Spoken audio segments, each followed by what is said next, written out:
The Nightingale-Conant Corporation is proud to present The Power of Purpose, How to Create the Life You've Always Wanted by Les Brown. From the humblest of beginnings, Les Brown has emerged as one of the most sought-after motivational speakers and consultants in the world today. He is one of the nation's leading authorities in understanding and stimulating human potential. He is also the author of the highly acclaimed books Live Your Dreams and It's Not Over Until You Win. Discover your purpose. Let Les Brown guide you to a life rich with integrity, freedom, and passion. And now, here's Les Brown.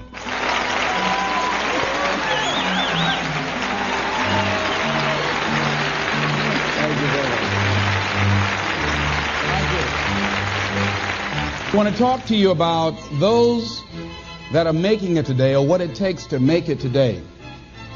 In a time of great uncertainty, and a time of change that's taking place around the world, and a time when people are feeling a great deal of anxiety and fear and reservations about the future, at a time when people are going to work and don't know whether or not they will have a job when they get off, and not necessarily because of their performance, but because of what's happening in the economy. At a time when there are challenges, more so than ever before, in personal relationships. When we look at what's happening on the crime level and what's happening with our youth, that many times I'm sure that we've all taken time just to stop and reflect. Many times when we hear what's happening in the news or read the newspapers, where's all of this leading to? What's going on here? And so I think that now more than ever, we must begin to look at what are the things that we can do that would put us on some firm footing in life, that will enable us to do some things and use some powers that we have, that many of us go through life never ever discovering that we have those things going for us. And part of that, I believe, is knowing what it is your life worth. What is it that gives your life a sense of meaning and purpose? Because once you find that, it puts you in your power place. See, if you know what your life work is, I encourage you to start working on it. If you can't do it all at one time, do just a little bit of it. And if you don't know what it is that you showed up to do, if you don't know why you're here, I encourage you to find out what your purpose is here. What is the meaning of your life? What will be different? Have you ever asked yourself that question? I've done that. I remember coming from a friend of mine's funeral, and I was reflecting on how much time I had left. And I went for a walk in a park thinking about this guy whose life was so promising. And I mean, he wasn't an old guy. He was quite young, in fact. And I thought about all of the things that he said he was going to do, and he never got a chance to do those things. And I started thinking about my own life and how much time I had left to do the things that I would like to do. And at that time, I wasn't sure what my life purpose was, what my life's work was. I wasn't sure about it at that time. And I thought about it quite a lot. I had some idea, but I wasn't convinced. That I don't think I felt worthy. I didn't believe that it could be me to do this kind of work that I'm doing right now. And I say to you that if you begin to take a conscious effort to find out what it is that you're supposed to do, I say that it can literally save your life. I said that it can literally save your life. I was telling a group of people of a study that was conducted. Dr. Larry Darcy, who wrote a book called Recovering the Soul, he said, human beings are the only living species that has achieved the dubious distinction of dying or having a stroke or a heart attack on a certain day. If you ask most people, what would you say the primary cause of why people will have a heart attack or stroke? Many people will say, well, because they smoke cigarettes, or because of high cholesterol, or because of stress, or because of obesity, and all of those things are contributing factors. But ladies and gentlemen, more heart attacks take place in this country on Monday morning between 8 and 9 a.m. That's when the majority of people who have their first heart attacks have them. 85% of the American public, according to recent studies, are going to jobs that they hate, working on jobs that do not challenge them. They get sick thinking about going. Migraine headaches. After the Sunday afternoon football game or 60 minutes, the anxiety began to build. And come Monday morning, they drop dead of a broken heart. Some of you ought to think about not going to work on Monday.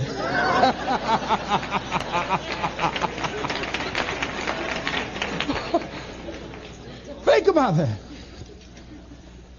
People are literally dying to go to work.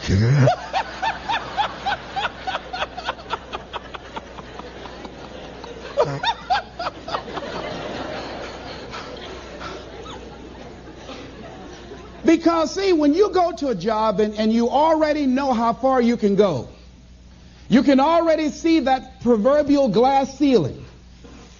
It's like going to a movie when you've gone in the middle of the movie.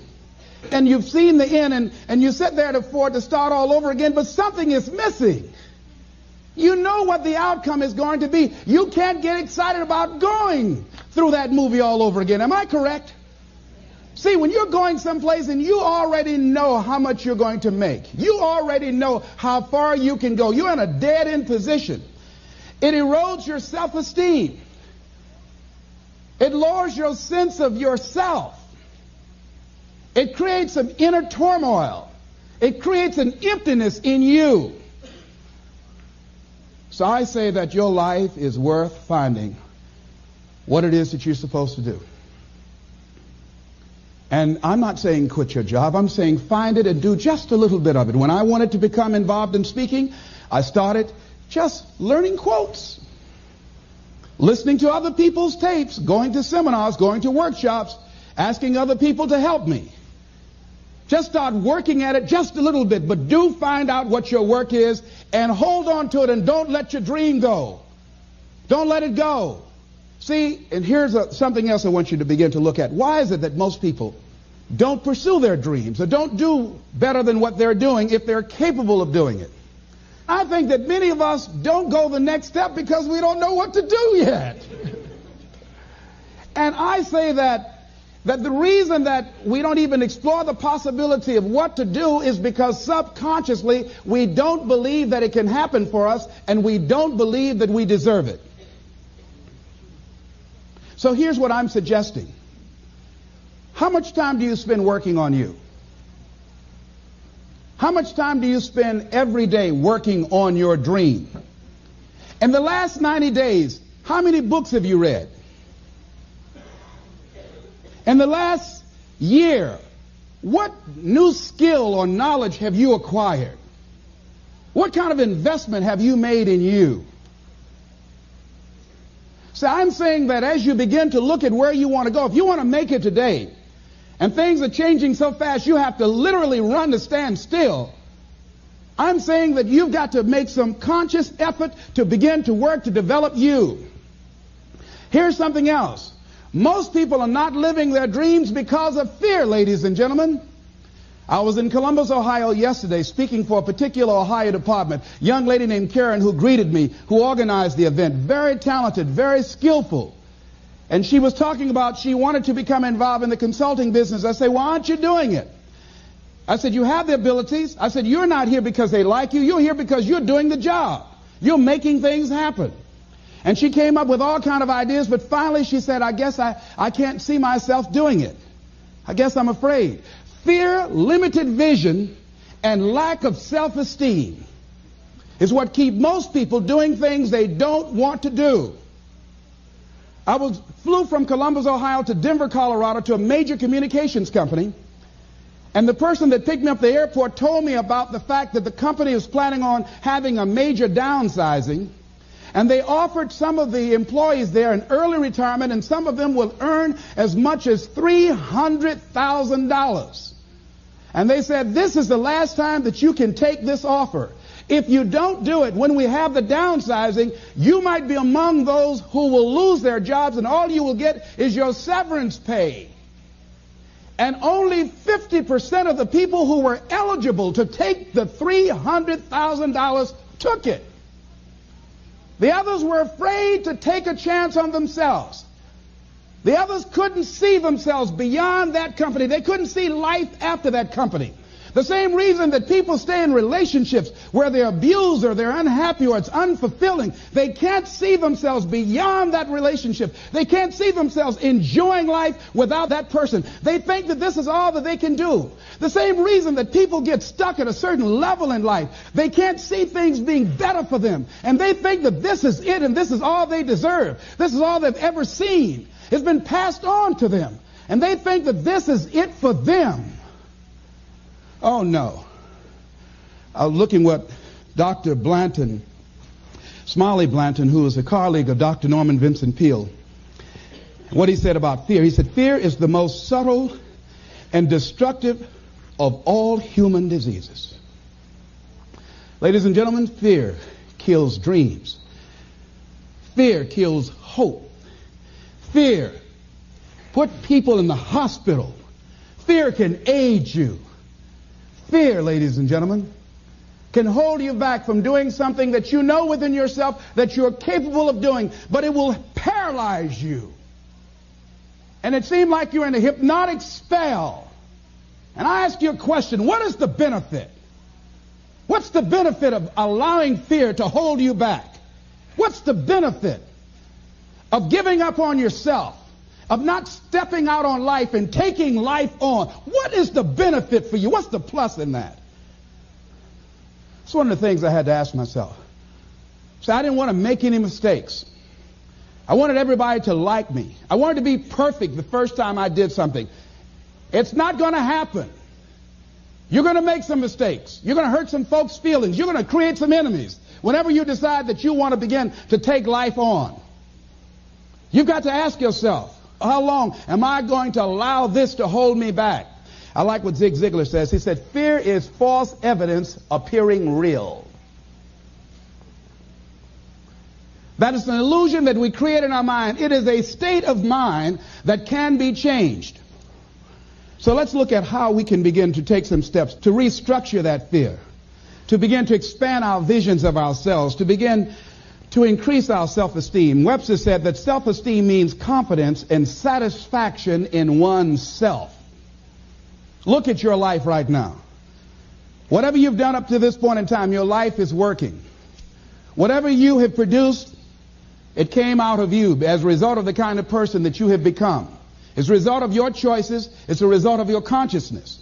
Now you have to ask yourself, are you satisfied with what you have produced? Is this what you want? Would you like for things to be better than this? Do you believe that you deserve better than this? Or are you content? This is it. You don't have to do anything else. That you've already resigned yourself in life and say, well, I'm happy. I'm not starving like the people in Calcutta. Are you allowing yourself to get off the hook like that? Or do you believe somewhere in the back of your mind or in your heart that there's some other great work for you to do? There's something else that life has for you. And that's why you're here. How do we handle this fear factor? How do we increase our self-esteem? You have to begin to fortify yourself. How do we do that? I believe that you have to begin to consciously monitor your inner conversation and start talking to yourself. Start building yourself up. Sometimes the only good things you will hear about you are the things that you say to you.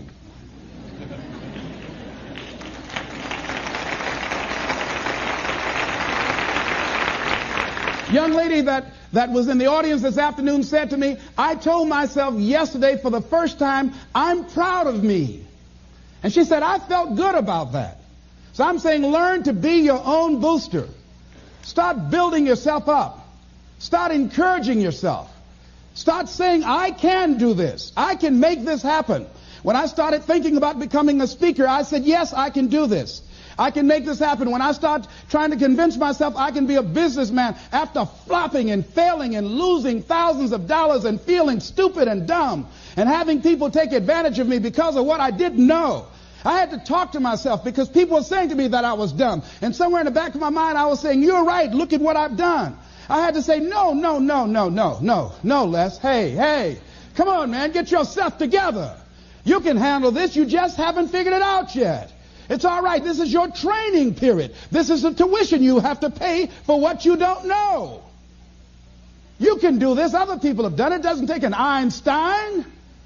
Get you some people that can teach you some stuff that you don't know. Get you some people that have done it successfully and learn from them. Take some seminars, workshops, read some books on how to manage a business.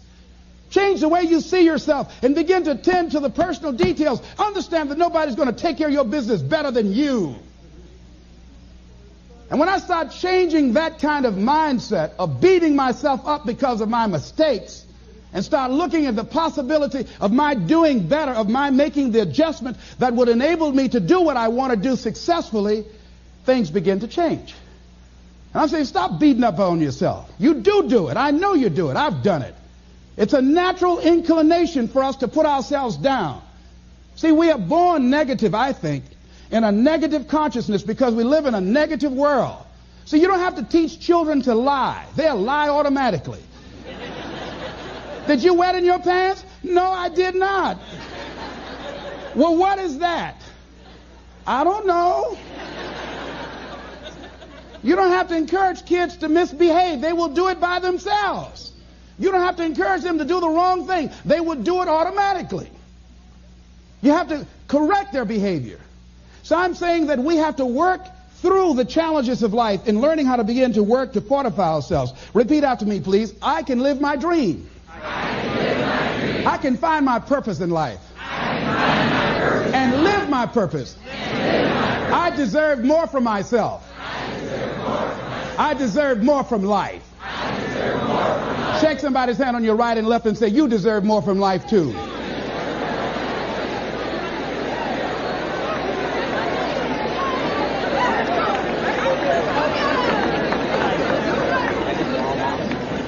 Here's some other things, ladies and gentlemen. Begin to guard your mind against negative programming. Like turn off the television. Don't watch the news.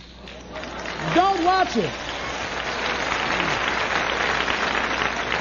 I think that more people have a sense of hopelessness and anxiety about life. If you look at the news, you cannot feel good looking at the news.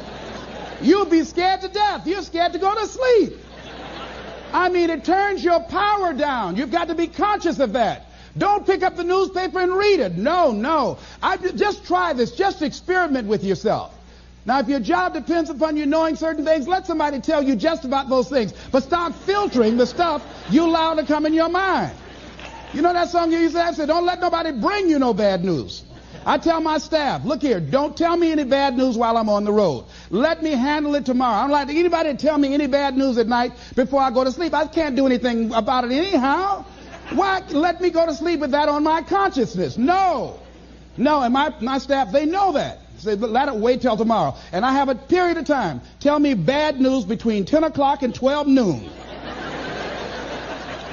After I prayed and meditated and read my books, I'm fortified. I'm ready to handle it.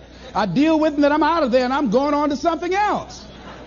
So you've got to guard the kinds of things that you put in your mind. See, if you don't program your mind will be programmed because human beings are goal-oriented. That's why we die of broken hearts early. That's why we're running through life to early graves. We're going through life, ladies and gentlemen. And I think that Henry David Thoreau said that most men live in quiet desperation. Most of us go through life running scared. Larry DeAndre, who I think is going to be one of the greatest motivational speakers around today, told me a story, a true story of a friend of his, that every day when he came home from school, when he would get to a certain block in his neighborhood, there was a neighborhood dog that would chase him. And that dog would start after him barking. Boy, he would run, just running from that dog every day. Finally, he just got tired of that dog chasing him every day. He said, this dog come around here today, I'm going to take a brick or something and bust him in the head. So he was walking home that day, minding his own business. Sure enough, same area, there was that dog there.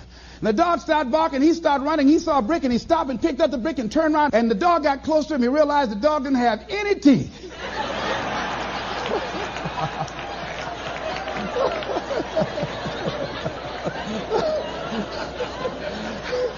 He said he put the brick down and said, "Get on out my way."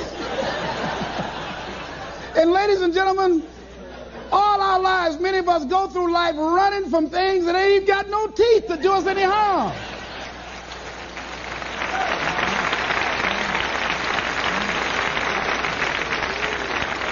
Haven't you been afraid to do something, and then after you did it, you say, "Whoa, if I'd known it was this easy, I would have done it before"? Haven't you ever had that experience? Raise your hand. Absolutely. So we created this in our minds, false evidence appearing real. We made it real in our minds. That's why Churchill said there's nothing to fear but fear itself. That's the destructive monster. So turn off things that can contribute to your fear. Turn a deaf ear to people that all they can do is talk about how negative things are because they have bought into the consciousness of the world. Start attending workshops, seminars, listening to tapes on a daily basis to begin to recondition your mind, to retrain your thinking. Faith comes by what? Hearing and hearing and hearing. Listen to things that can empower you, that can enable you to create a new reality for yourself, in a new life for yourself. You might appear to be strange around most people. You know, most people think you're strange if you're happy today. People say, "How you doing?" I said, "Better than good." Whoa, what's wrong with him? Just go around smiling and watch people. Look at this. Is this a weird guy over here? Because most people don't smile. Watch them. Look at their faces in the morning. Here we go, another Monday morning. How you doing? Haven't had my coffee yet. Don't ask me. See, these people have not found their purpose in life. That's why they're grumpy. That's why they're miserable. That's why they're so negative. They're hurting and they want to hurt other people. So start practicing using programs for your mind. Seminars, books, workshops. Keep a journal. Record your thoughts. What's happening with you? Every day when you get up, have a journal near you. I use a Jack Boland journal so that I can write down my ideas. I keep it by my bed so I can write down my thoughts. See, ladies and gentlemen, we get 3 to 4 thoughts a year that if we would act on those thoughts, they could change our life. Don't say, "Well, I'll remember that." No, write that thought down. I got a thought today I wrote down. A friend of mine is in the hospital. His morale is low. They're talking about amputating his foot. He's got to feel very bad.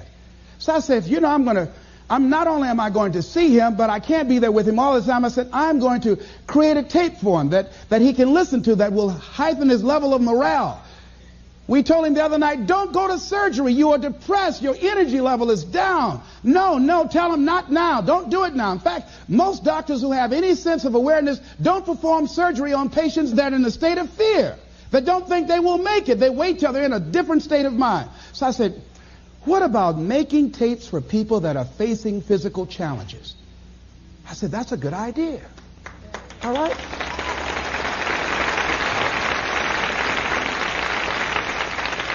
See, there are ideas that can come to you out of things that appear to be negative. I have a friend out of Chicago, just met him. He was 23 years old. And this guy, he went financially bankrupt 2 years ago, ruined his credit. Guess what he decided to do? He found a blessing in it. He wanted to restore his credit. It was very challenging, very difficult. And he realized that a lot of other people during these particular times have ruined their credit. So now he started a credit repair business. Last year he earned over $100,000 helping people to restore their credit. I met a young lady who attends this church, that she was at her father's funeral and she was putting flowers on her father's grave, and she looked around and saw the other grave sites. They did not look well groomed and they were not attended to on a regular basis. She started a grave site maintenance business. Out of that tragedy, something positive has come out of it. And now she's earning more money doing that than on her present job. What idea are you sitting on? Write your ideas down. And then, once you get that idea, take the leap. Hello? Take the leap. See, a lot of people get the ideas and just walk around with them. Have you ever had an idea and all of a sudden you looked around and somebody had that idea and gone with it? Think you're going to be going with my hospital idea. Forget that, buddy. We will be out there together, Jack. Take the leap. See, it's out here in the universe. If you don't take the plunge, I guarantee you, somebody else will. Take the plunge. Go into action. And ladies and gentlemen, you will be surprised at how things will come together. You'll be surprised. Now, you're going to have some difficult challenges. I can tell you that now. Be aware of that. Things are not going to work out exactly right. For a time they will, sometimes. And that's when life is just playing a game with you. Want you to feel good and relax. And then after a while, say, okay, the honeymoon's over now. And then life will come over there and slap you side the head. Say, what you doing out here? Well, this is my dream life. Is that right? Come over here a minute. Oh, you went to the seminar, huh? Come here.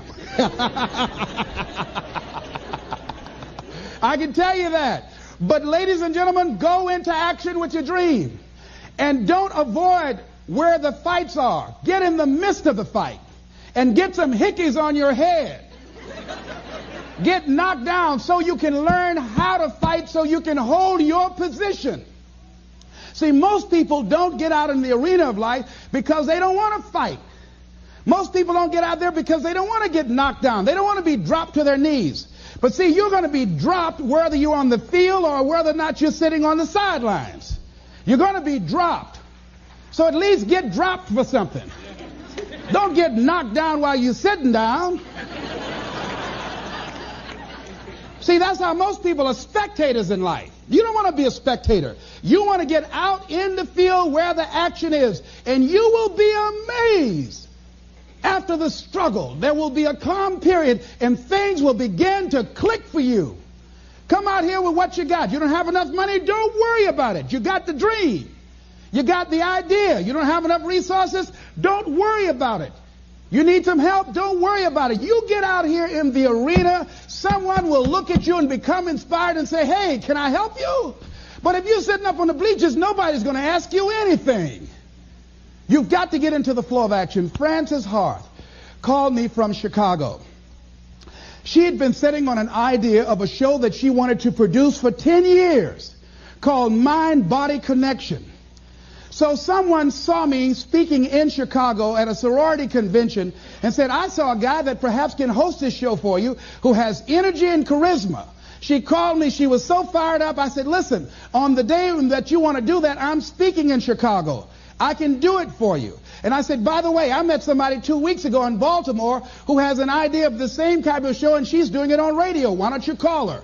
And then she called me back. Who else would you suggest? I said, well, I know Deepak Chopra. He wrote the book called Quantum Healing, and Bernie Siegel. Could you get his number? I tell you what, I have a friend named Jack Boland at the Church of the Day. He knows how to get in touch with him. Call him, and he will give you the number so you can get in touch with Bernie Siegel.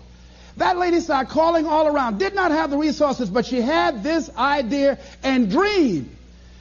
And she said the other night when she came before the audience that had gathered in the studio, she said, I feel like I've been pregnant for 10 years.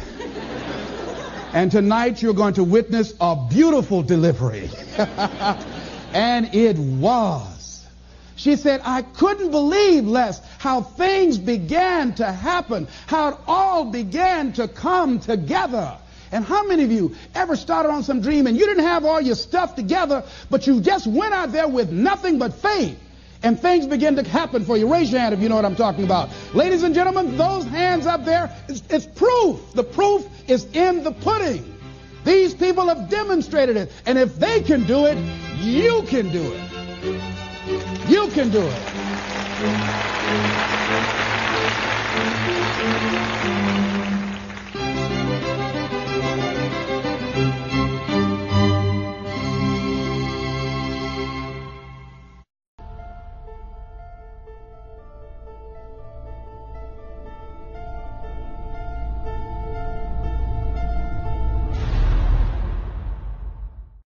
Good evening.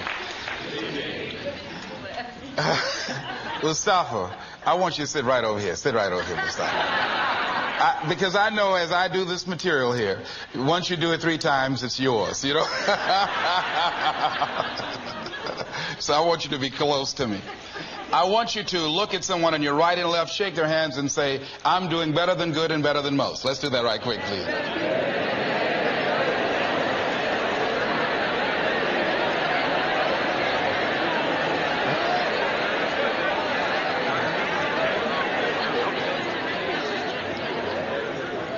All right.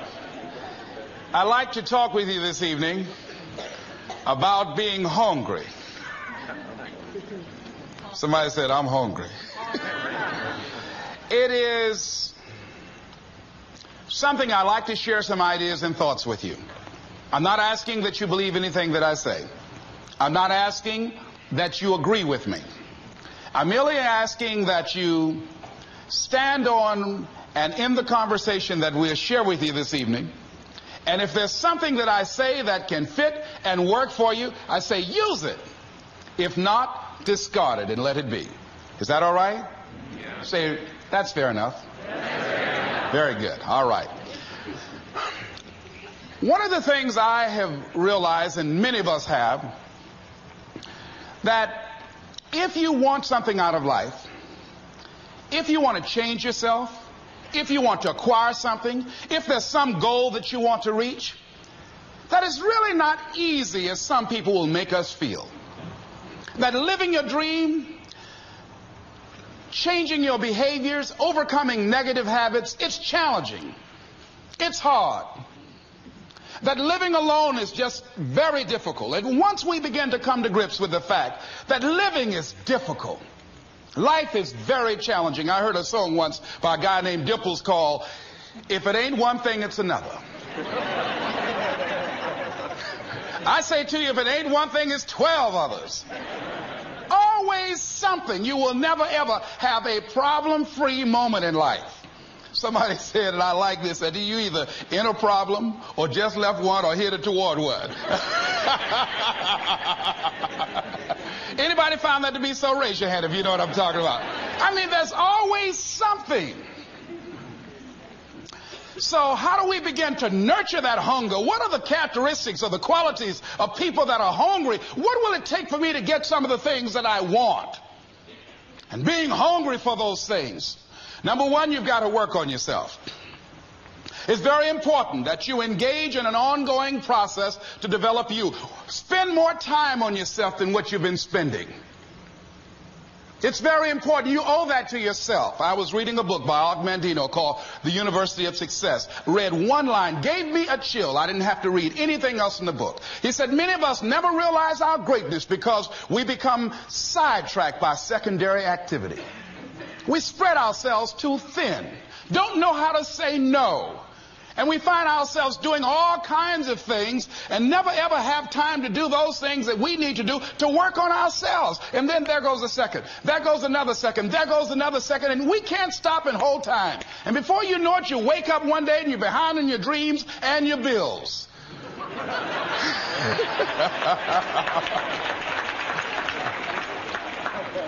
So decide that you're going to take some time to work on you, that you deserve that from yourself, that your life deserves some prime time because you are creating your own production. As Michael Todd would say, you are the star of your show. You are the director. You're writing the script. And you will determine whether your life is a smash office hit or flop. You determine that. Working on yourself, talking to yourself. That's so very important. Overcoming the negative conversation, that inner dialogue that's going on all the time, even when you don't want it to be there. You can't stop yourself right now from thinking. You can't do it. It's going on. And so learning how to empower yourself, part of doing that is standing up to yourself. You've got to stand up inside yourself sometimes and say, shut up. You've got to do this. I was going to give a presentation, and this voice inside of me saying, you can't do this. You don't have everything it takes. I shut up. I'm behind on my bills, and you're telling me what I can't do. I have got to do it. You'll get scared sometimes. Your mind will go blank on you. Some people you will allow to unnerve you. And you wonder, what's wrong with me? I'm not crazy. That's why you've got to learn to make a conscious, deliberate, determined effort to stand up inside yourself. Working on yourself, watching that inner dialogue, it will determine the quality of your life. I don't believe this. I know this. I've had a challenge of losing weight. I'm walking through the airport, this voice say, why don't you have some M&M peanuts? No!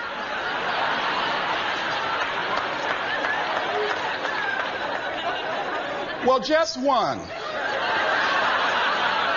Then after you eat that, you might as well have a Snicker now, you sucker. I mean, it's challenging. My mother fixed the kind of sweet potato pie you can't eat with your shoes on. Have to take your shoes off so you can wiggle your toes. It sticks on my fingers. It says, eat it. One little bite won't hurt. That voice, constantly. Little demons from Colonel Sanders driving my car in there. I had to say, no. I'll diet tomorrow. I saw a skinny man get hit by a truck. Had he had a little bit more weight, he might have lived, you know. Some of you know what I'm talking about. Raise your hand if you know that. That voice is awesome. So you have got to stand up to that voice. When you're working on something you want to achieve, you have got to stand up to that voice. You've got to sell yourself every day on your abilities, on what you're doing, on the goal that you want to reach. You've got to sell yourself every day, according to your level of belief. It will manifest itself in what you're doing. Whatever we have right now, whatever we're demonstrating in our lives, is a result of what we believe subconsciously that we deserve. And part of increasing that belief level is that you have got to convince yourself every day. You've got to sell yourself. I do a lot of training for many corporations, and I conduct sales seminars, and I've heard all kind of guys doing techniques and training people techniques of how to close sales and how to work with and begin to control the sale and how to ask for the close. Let me share something with you. You can learn all the techniques in the world. If you don't believe in yourself, it won't happen for you. I learned all of it. So that's why I do a training called Focus on the Seller. You've got to focus on you. And as you convince you, as you sell yourself every day, you will begin to see a difference in the things that you're doing. Selling yourself on your ability to perform a job, to achieve a certain objective. Telling yourself every day, here I go again. And I got what it takes. This is my day. And nothing out here is going to stop me. And when you go out there, life say, come over here. Say it again. Well, I'll be back tomorrow. That brings me to the next thing. It takes courage to act. Part of being hungry when you've been defeated, it takes courage to start over again.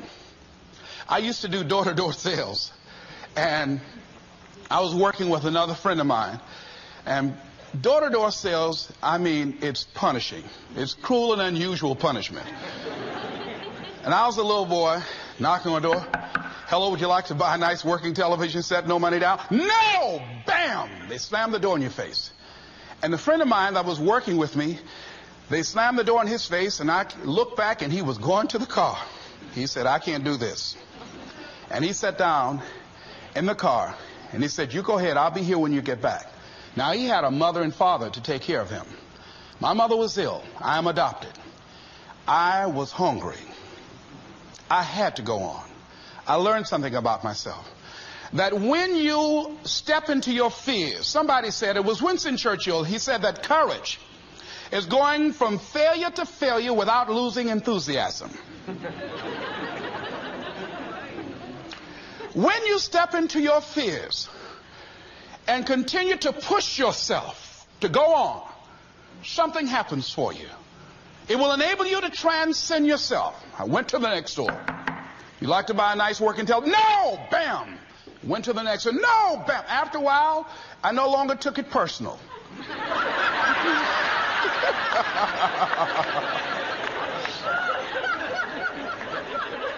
And I began to play a game. I said, well, I know there's a yes out here somewhere.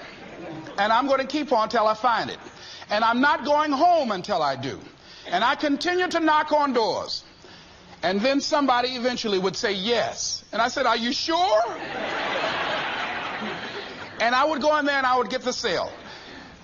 When you have something you want to do, if you don't develop the courage to do that which has been given you to do, and you spend a lot of time going around trying to convince other people or trying to get their approval, what will happen is that you will lose your nerve. And other people will convince you that what you're doing doesn't have any value, and you'll give up on your dream. It's an interesting thing about life, I've also found, that if you don't have the courage to act, sometimes and particularly if you have something special to do, life will move on you. If it were not for life, I would still be a disc jockey. I didn't just leave voluntarily to go to the state legislature. I was fired. I was working on a job, and I came home one day. I was married at the time, and I told my former wife, I said, that guy Bert I work for is stupid. She said, if he's so stupid, why does he sign you a paycheck? Now, you see why I divorced her, right? I couldn't stand her. That night, I could not sleep well. Here was a guy that was controlling my life. I was going through all kinds of changes because this man controlled my paycheck. And it was Carlyle who said, truth crushed to earth shall rise again. Winston Churchill said, the truth is incontrovertible. Malice may attack it, ignorance may deride it, but at the end there it is. And we know scripture that says, ye shall know the truth, and the truth shall set you free. And the truth that I had to come to grips with, that I wasn't in charge of my destiny. The truth was that I wasn't giving all that I had. The truth was that there are some things that I wanted to do, but I didn't have the courage to act on those things. And the truth was that Bert Childs was a blessing to me. He made life so miserable for me, I had to start looking at my life differently. I started going to work earlier. I started being the last one to leave there. I started working harder than anybody else. The other guys could not. Why would you work so hard, Les? I said, I'm not working for them. I have been cheating, Bert, I thought. I've been cheating myself and my family. Wherever you are, whatever you're doing, do it with everything that you have.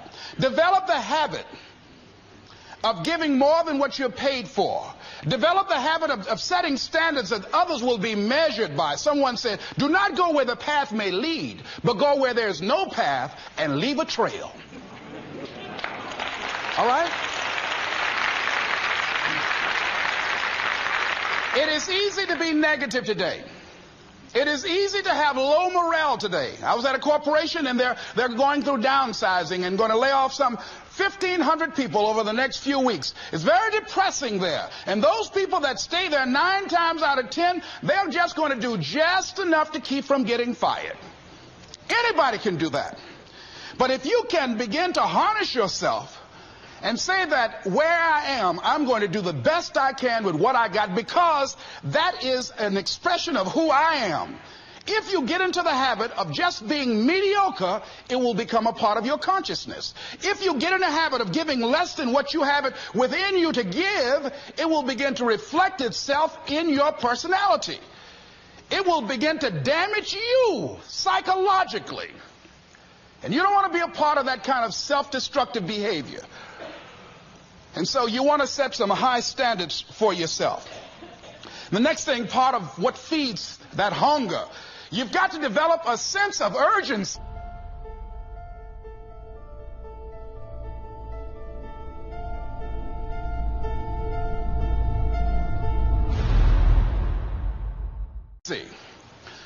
Aurelia said, stop living your life like you have 1,000 years to live. In life, you're either here today and you're gone today. If there's something that you want to do and you can't do it all at one time, do just a little bit of it. I like what Robert Schuller says. He said, by the yard it's hard, but inch by inch, anything is a cinch. Do just a little bit of it. A friend of mine, Bobby Kerr, used to be a roommate. Bobby wanted to go into the area of public relations. He loved working with the public. Young lady he wanted to marry named Clarice. Bobby was a great procrastinator. Pretty soon the job where Bobby worked, they transferred him to another location. He went out to celebrate with the people on that new job site. And Bobby suffered a massive heart attack and died. Bobby didn't drink and didn't smoke, was under 40, and he died. Ask you a question. How much time do you have left? How much time do you have left? When you start thinking about that, we don't know. We don't know. Bobby took all the greatness and all of the talent and all of his abilities to his grave with him. One of the things he could have put in parentheses under his name, he didn't use all his stuff. And most of us do that.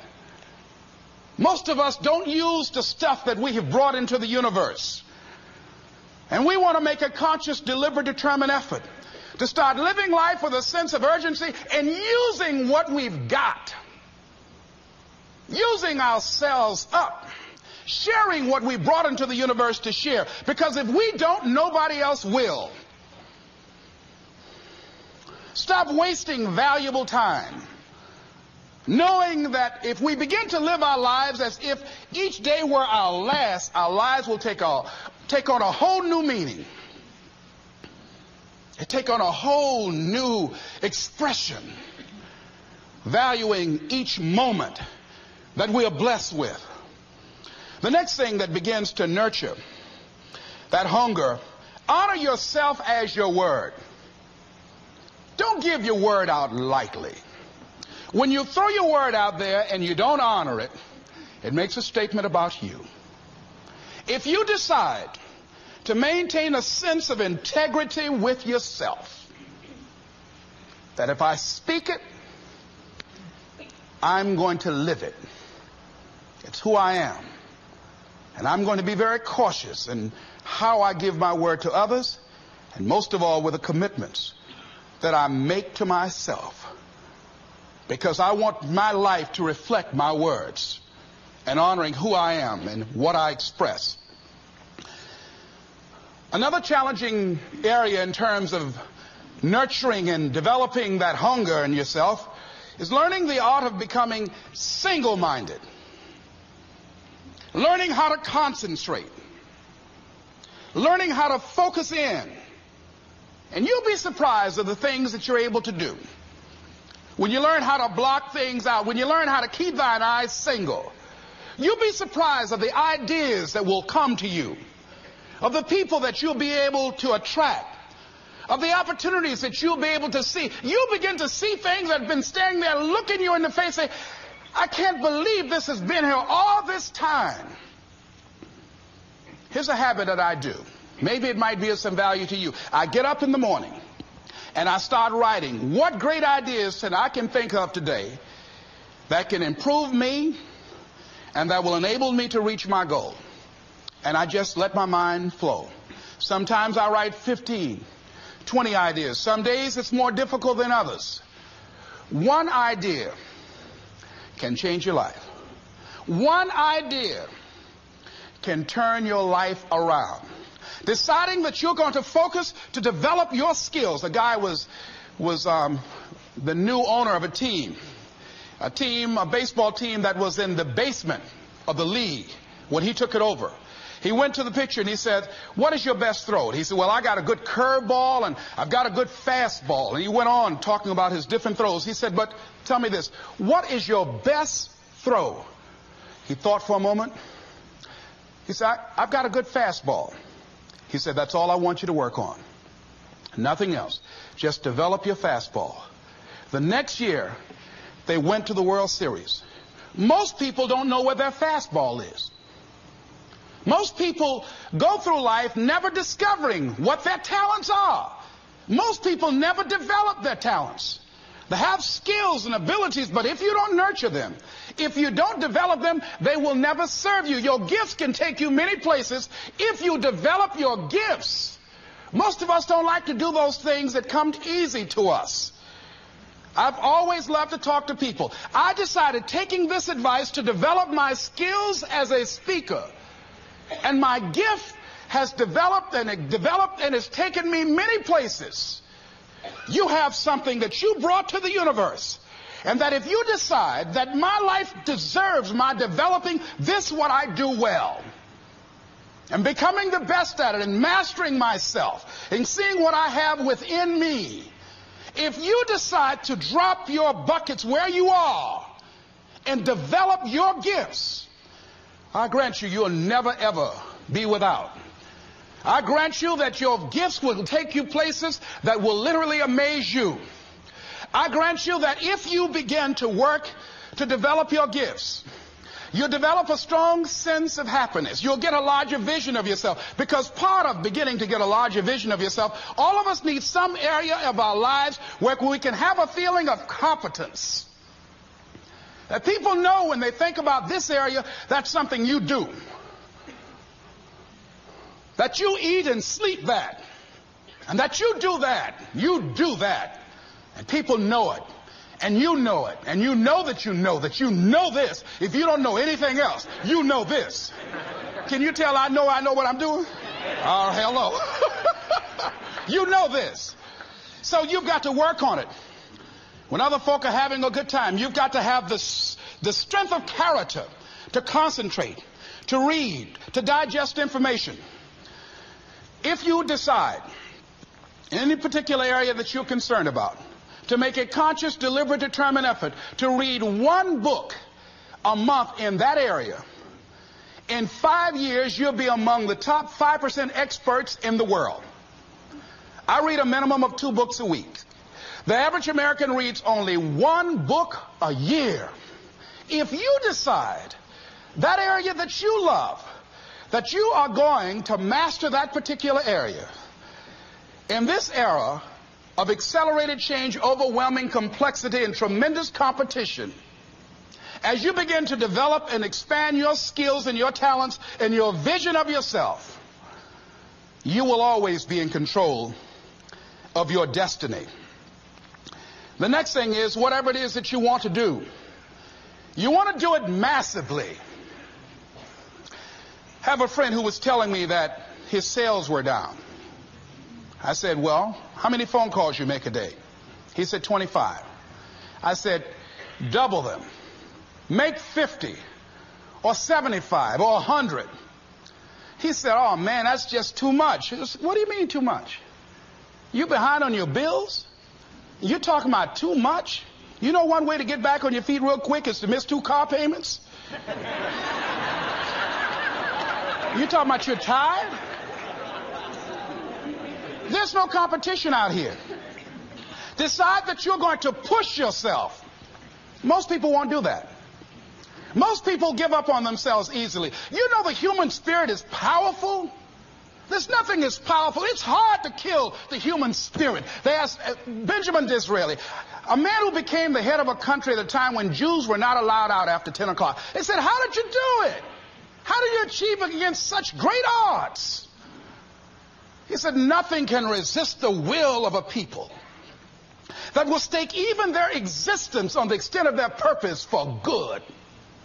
That when you have a made-up mind, when you decide that you want to do something, I was reading something the other day, he said, the power to hold on in spite of everything, the power to endure, this is the winner's quality. The hunger, the ability to face defeat again and again without giving up. This is a winner's quality. You have that quality within you. When you're hungry, you don't care about the facts. You don't care about the odds. Doug Williams played for the Washington Redskins, quarterback. John Elway of the Denver Broncos in the Super Bowl. Everybody was talking about Elway. After the Super Bowl, when Doug Williams made a historic passing game, they asked him, said, how were you able, in spite of all of the negative publicity saying that you couldn't win, how did you do it? He said, I ignored my critics. I just didn't pay any attention to them. I ignored myself because they kept on saying it so much. There were times I doubted whether or not I can do what I needed to do. There's a Doug Williams in everybody here. There's greatness in you. And you've got to learn how to tune out the critics outside and the critic inside. And since I'm going to do this, I'm going to harness my will. And I'm not going to let anything stop me. I deserve this. I'm going to do it until. And this friend, I told him, said, start increasing your calls. I said, I make 100 calls a day. I got a callus in my ear. My ear's kind of dark. You can't see it, but it's there.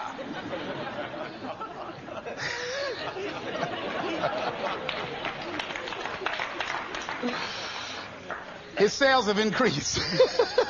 He's working harder now. The other thing is that if you want something, you have got to be relentless.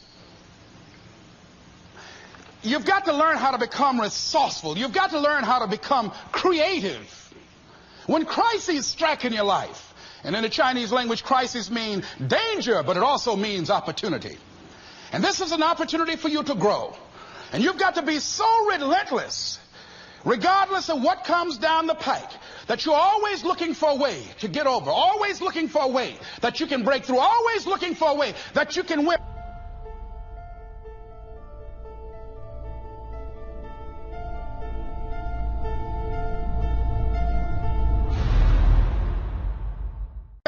Looking for a way that you can strike a telling blow.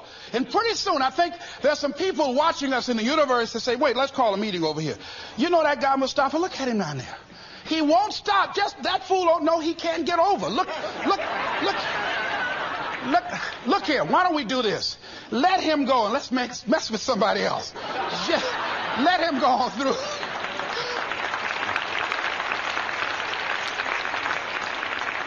Life will just get tired of whipping you sometimes. And just say, let's just let this one go. I believe this. Now, no one has told me this, but I just kept on kicking. I didn't have sense enough to stop. I was intelligently ignorant. I didn't know what I couldn't do. So I just tried anything. And the fascinating thing about life, because you can't get out of it alive, you might as well have a good time, you know? You might as well have a good time. Live your life with passion, with some drive. I was giving a seminar the other day, and I mentioned that I was going to do some training in August with some young teenagers and take about 100 away to a 2 or 3 day camp and wipe them out. Been working on this. So after the speech, one of the parents walked up to me and said, Mr. Brown, I'd like for you to do something for my son. He's not motivated.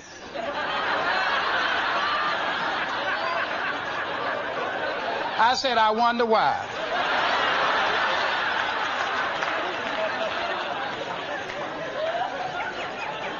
I wonder what's wrong with him. He had no fire whatsoever. See, what you do speak so loudly, folk can't hear what you're saying. And so if you don't have any fire, you know, you've got to watch the people, the relationships that you develop. Have people of kindred mindsets. If you're around folk who are dead and negative all the time, they will affect you. You want people that are around you that have smiles on their faces, looking good. I was telling a group last week, Abraham Lincoln refused to hire a guy because of his face. They said, but the guy can't help it. He said, anybody over 30 is responsible for their face. If you have some depressing face looking at you every day, it affects your blood pressure. Keep these dead faces away from you. It's contagious. This is serious.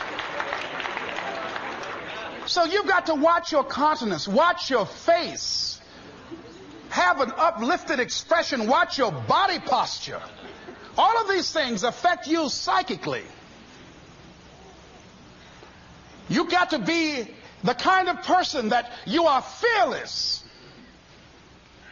Fearless. Folk leave fearless people alone. There's some people walk through a neighborhood and every dog in the neighborhood would bark at them.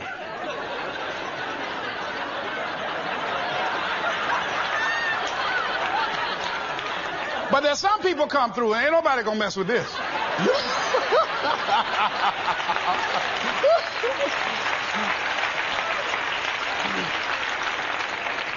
You are unstoppable. And because you are unstoppable, because you've got power that you haven't even begun to use yet, you owe it to yourself to release your brakes. How many of you have the experience of pulling out of your driveway and you mashed on the accelerator and the car was just going, it couldn't move. And you mashed harder and it couldn't move. And then you discovered you had your emergency brakes on. And then you release those emergency brakes and it goes, choo. Have you ever had that experience before?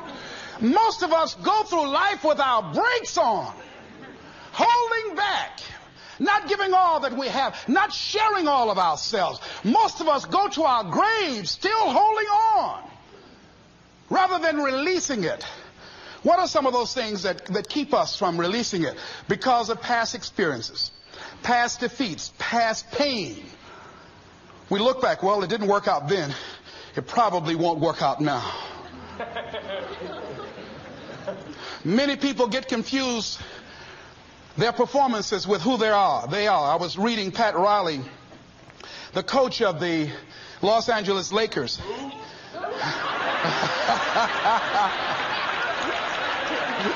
But you're going to like this quote here. After the Trailblazers had blown them out of the water, and I'm sure he said this last night, they asked him, how do you feel? He said, tonight we were exposed for what we are right now. You see? That if my speech tonight doesn't work, it doesn't mean that I'm a bad speaker. It means that what I did didn't work tonight. And I've got to separate what I do from who I am. And I've got another shot. See, the last chapter to your life has not been written yet, and it doesn't matter about what happened yesterday. It doesn't matter about the things that you've done that you feel guilty about. If you wouldn't do it today, you're convicting an innocent person. You've been reborn to a new state of consciousness. And as they say, if we knew better, we would do better. And so you begin to decide, I'm not going to be denied. I remember, and I was telling someone, and they asked me, would you repeat that again? I was interested in going into broadcasting. I'm adopted. And that was my key out. I wanted to make my mama proud of me. I was very much appreciative of what she's done for my brother and sister and I. And that was my way out. And I went over to a radio station, asked a guy and told him that I was interested in broadcasting. He looked at me in my straw hat and my overalls. He said, you have any broadcasting background? I said, no, sir, I don't. What do you do? I cut grass. Young ladies asked me what kind of work I do, and I was working on a garbage truck. I say, well, I'm a sanitary technician. He said, we don't have any job for you. I decided that was something I was going to do. I decided I'm unstoppable. I'm going to go up in here. I'm going to do this. I started going to the radio station every day, developing a relationship with the people that were doing what I wanted to do.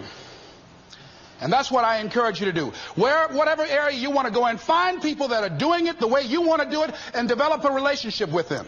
When I decided to go in this area, I wrote letters to Dr. Norman Vincent Peale, to Zig Ziglar, to Dennis Waitley, all of the giants in this area. And I said, this is something I want to do. I've been following your career. Would you help me? Dr. Norman Vincent Peale answered my letter, did an article on me, wrote about me in the most recent book that he issued, and done many broadcasts about me. I'd wanted to develop a relationship and rapport with those people that were achieving those things that I wanted to achieve. By the same token, I would go to the radio station, and I developed a relationship with the guys. And they used me as an errand boy when they needed some food or someone to go pick up entertainers that came into town. Temptation singing My Girl, Jerry Butler singing For Your Precious Love, Sam Cooke singing Darling You Send Me. I would pick up the entertainers at the airport and driving around in the disc jockeys, big Cadillacs. They didn't have any driver's license, but I was acting like I had some.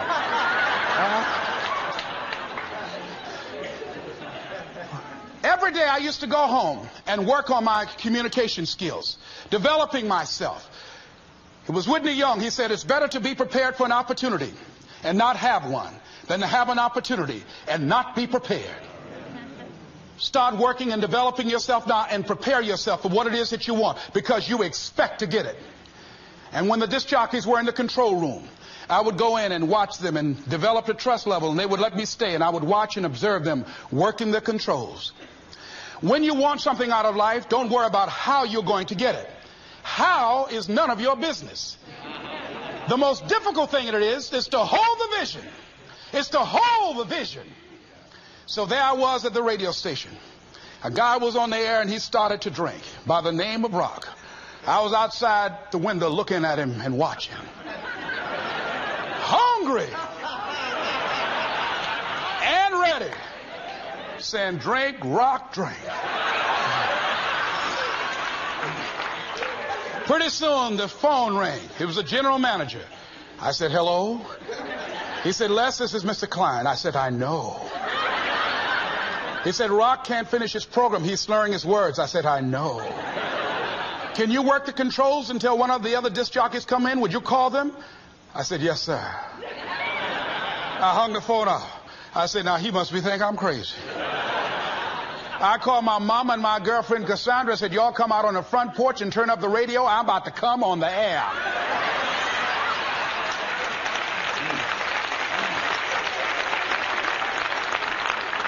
I waited about 15 minutes. I called him back. I said, Mr. Klein, I can't find nobody. He said, well, why don't you go in there and work the controls until they get there? And don't say nothing here. I said, yes, sir. I couldn't wait to sit down at that turntable, Mustafa. I said, look out, this is me, LB, Triple P, Les Brown, your platter playing Papa. There were none before me, and there will be none after me. Therefore, that makes me the one and only. Young and single and love to mingle, certified, bona fide, indubitably qualified to bring you satisfaction and a whole lot of action. Look out, baby, I'm your love man. I was hungry.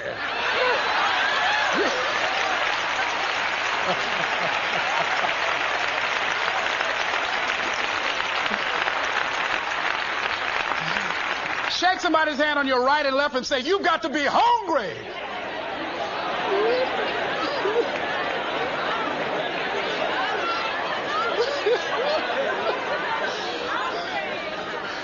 Well, y'all something else. You hear me? You want to be persistent about what it is that you want to achieve. Alexander Graham Bell said, what this power is, I cannot say. All I know is that it exists, and it becomes available only when a man or a woman is in that state of mind in which he or she knows exactly what he or she wants and is fully determined not to quit until they find it. When our children are learning how to walk, how many times will your baby attempt to walk and fall and you just say, just sit down, don't try anymore, you've fallen 20 times. Just sit down somewhere, busting your lip and everything, getting in folks' way. When will a baby walk? It will walk when it walks. That's when it will walk. Les, when will you be known nationally as the motivator? I will be known when I'm known. That's when I'll be known. Don't get caught up in, well, I've tried it 4 or 5 times and things didn't work out. If there's something that you want and you're hungry for it, you've got to do whatever is necessary until. And when you give the best you can and that's not enough, you must do what is required. And don't give up on yourself. Don't throw the towel in so quickly. Many people give up on the 1-yard line, where if they had the determination just to keep on knocking. It's a funny thing about life. If you're home one day and someone is knocking on the door and you say, I don't want to be bothered today. And if that person just keep on knocking, can you believe that fool's still knocking? Pretty soon you say, what is it? What do you want? And that's how you've got to be about your dream. Some people, well, I guess ain't nobody home. I knocked on the door, but nobody came. I heard the television on and people were moving around, but I guess opportunity probably went out the back door. Oh, no. See, life is not just that simple. It's not that cut and dry. And that's why most people never realize their personal greatness, because they're casual about life. And when you are casual about life, you will end up a casualty. Life is serious business. So I encourage you to be persistent, to not decide that, well, I've done the best I can. I guess I just can't have it. Don't make that decision. Many of us make premature decisions about ourselves. Calvin Coolidge said something, a man who was a president that was not known for his eloquence or making any historical decisions, but something he wrote about persistence. And he says, press on. Nothing can take the place of persistence. Talent will not. The world is full of unsuccessful people with talent. Genius will not. Unrewarded genius is almost a proverb. Education alone will not. The world is full of educated derelicts. Persistence and determination alone are omnipotent. There's a person that is the embodiment of persistence and determination.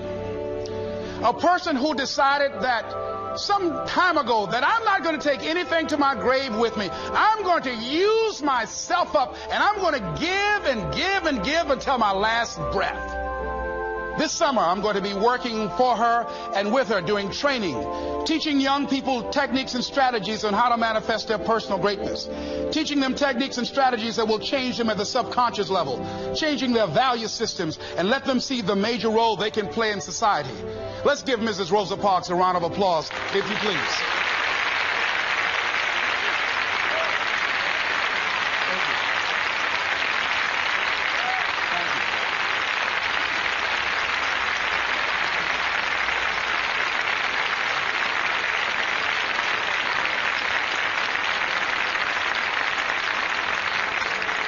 Here we are in the presence of greatness. Mrs. Parks, people over here couldn't see you. Would you come up? Could you? She's such a beautiful person.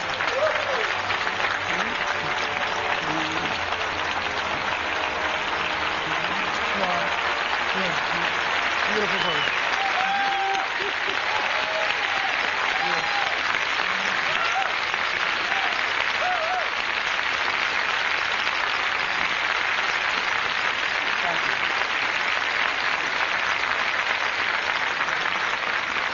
I encourage you to see Mrs. Parks and Mrs. Elaine Steele about the Rosa and Raymond Parks Institute for Self-Development.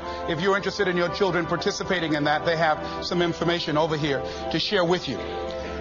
It is just fascinating and just a blessing to have this woman when a lot of folk who are giving up. And here this year she celebrated her 75th birthday and still has a dream of being an instrument of change. And there is a Rosa Parks in all of us who made a decision at one point in time, standing on the platform of oughtness, as Immanuel Kant